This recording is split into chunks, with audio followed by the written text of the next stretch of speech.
Hello students, now let us discuss about primary and secondary groups as mentioned by Cooley. The first one is primary group. C.H. Cooley has first identified the primary relations as the form of interaction between the individuals which is characterized by intimate face-to-face association and cooperation. He called these relations which are very close, intimate and we have close interaction among the individuals to be primary, because these are the basics and universal among all the societies which exist on this planet.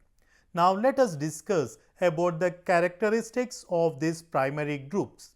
The first one is we have close and intimate relationship among the individuals who are there in the primary groups.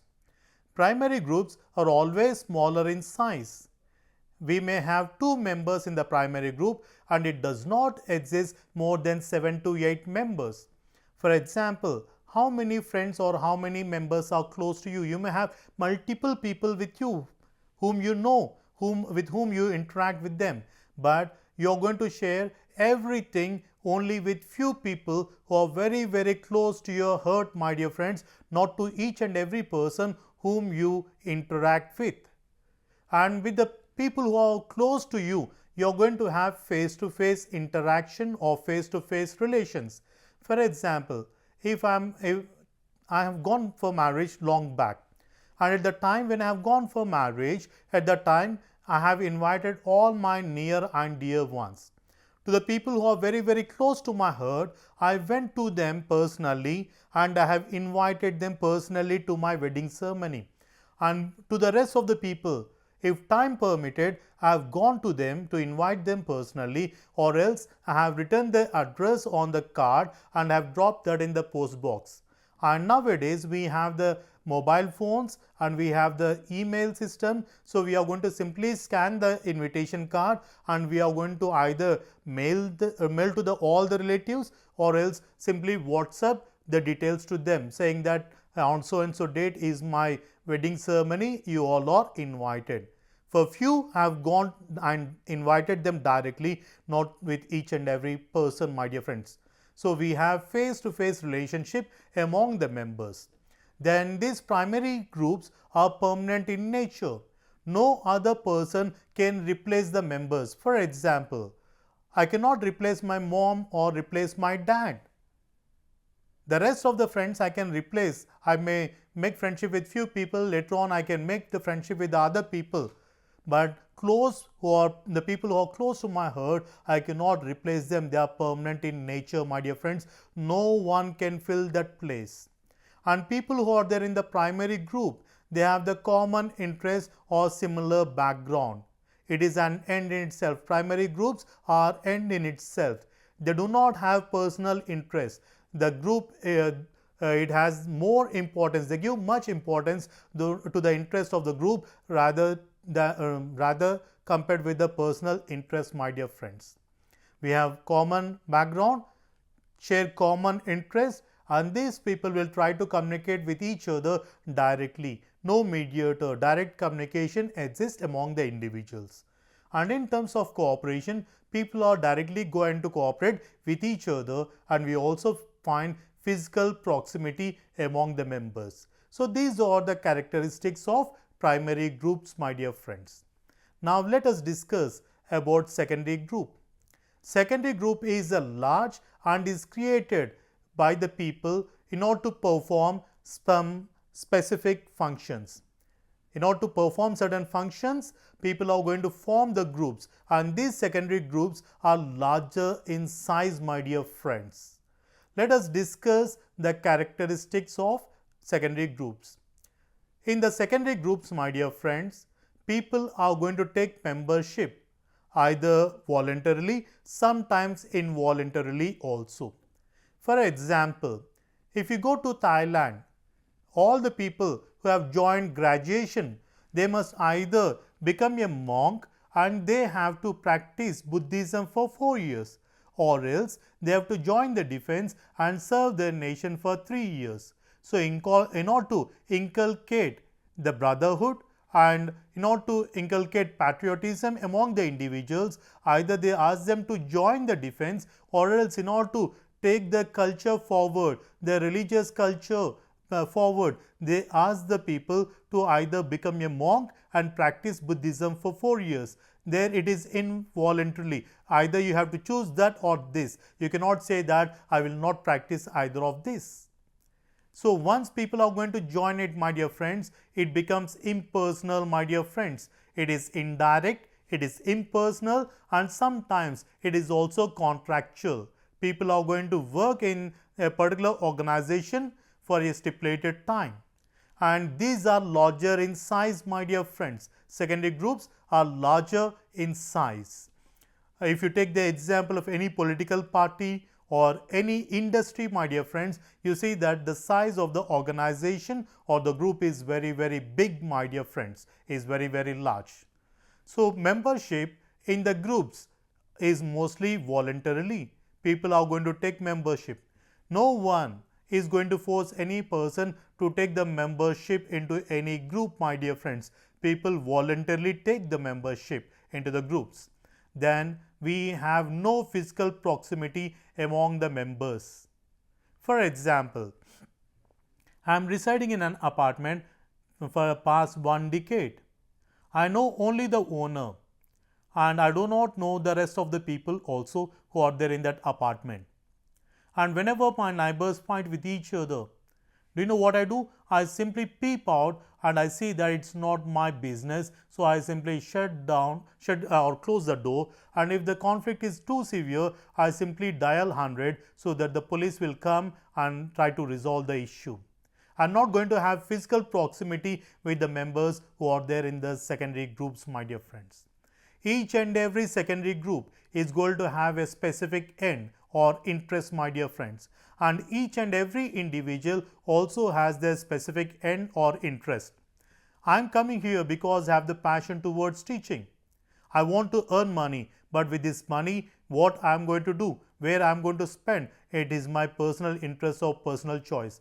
All the people who join Ambedkar Open University, it is not only for continuing their education. Some wants to have multiple qualifications, some wants to have promotions in their future, some wants to prepare for civil services or competitive exams or different like. It's going to give scope for different individuals. Each and every individual have their own interests, my dear friends.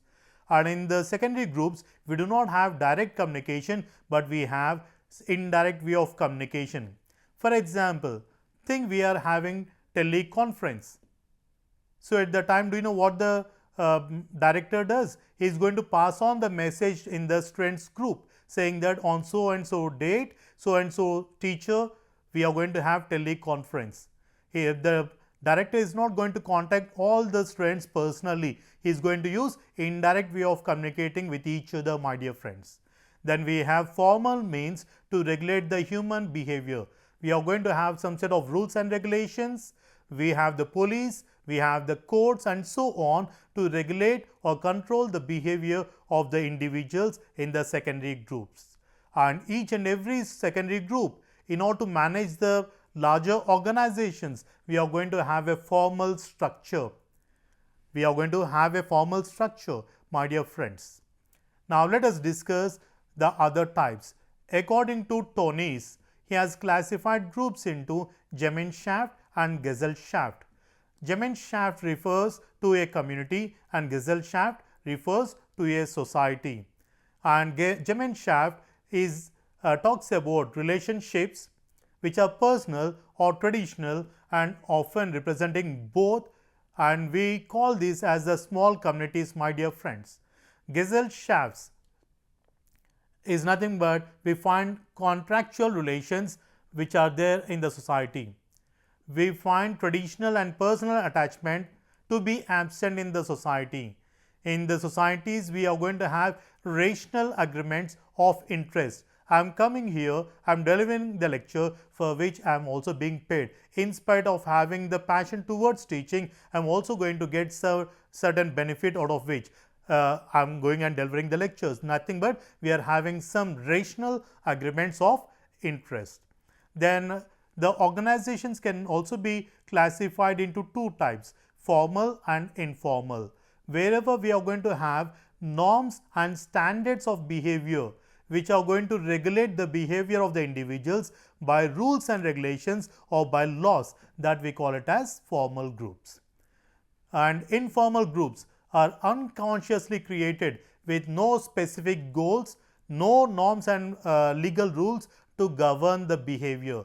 So, here the relations are maintained by unwritten rules, my dear friends. Here the examples are like friends, families and so on. Sumner has classified groups into two types. One is in group and the other one is out group. Or the member, if the individual is going to be the member of any group, then we call that member as the in group. For example, I am the member of the family, I am the member of the tribe, I am the member of the college or the university, I am the member of a specific occupational group. All these comes under in group, my dear friends. And if I am not going to be the member of any other group, then it is called as out group. I am not or the member of the group, so it is I am out of the group, so we call it as out group. So, Sumner has classified groups into two types, one is in group and the other one is out group. Now, let us discuss about reference group. When we are kids, like whenever we have written the exam and whenever we got the progress report and whenever we shown the report to our parents, there was a first question, how much your friend has secured, how many marks your friend got. So, my parent used to compare my marks with that of my friend's marks or else with the class leader. So, this reference group is going to act as a model, so that we are going to compare ourselves or compare the organization or group with the other one. So, we are going to make a comparison between the group and with the other group which is superior in terms of all the qualities, so that we will know where we stand, how to improve and where to improve also, my dear friends. So, it is a category of social actors with whom an individual compares and contrasts himself, his behavior, his goals as well as their sentiments. From this comparison, he or she will try to develop their image. Sometimes the individual may need the opinion of high society to improve the status for themselves. So, we call it as a reference group. Now, we also have the groups to be horizontal and vertical. Already we have discussed, if you are going to have your division of labor arranged in the hierarchy, then we call it as vertical groups, and same designation, then we call it as horizontal groups. In this, we have discussed about primary groups and secondary groups in depth, my dear friends, along with the formal, informal, in and out groups.